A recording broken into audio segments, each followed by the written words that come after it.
сообщения о совершении им действий, создающих угрозу национальной безопасности Российской Федерации, что является основанием для прекращения их российского гражданства.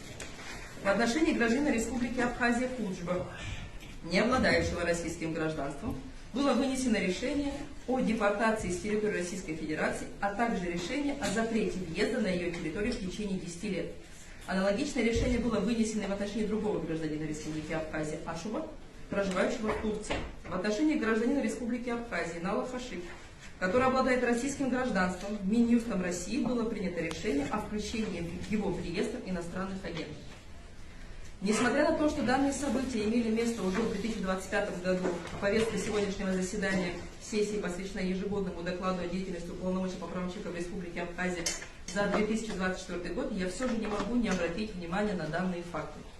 Граждане Республики Абхазия, о которых идет речь, известны абхазскому обществу. По этой причине нет необходимости напоминать их биографии, говорить о деятельности и достижениях.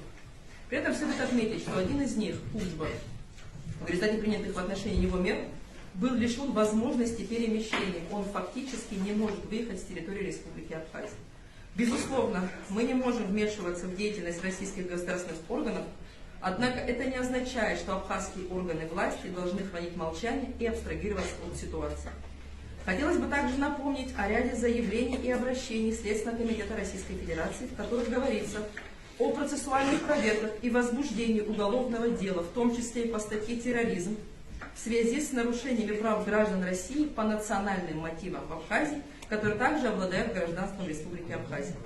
Данный факт также остался без должного реагирования со стороны органов власти Абхазии. Считаем неприемлемым молчание государственных органов и должностных лиц Республики Абхазия, которые не комментируют в публичном пространстве указанные решения российских органов власти. В этой связи я хочу обратиться к Министерству иностранных дел, Министерству юстиции, Генеральной прокуратуре, Президенту Республики Абхазия с просьбой проинформировать абхазское общество о принятых и о планируемых действиях в связи с решениями, которые были приняты государственными органами России в отношении наших граждан.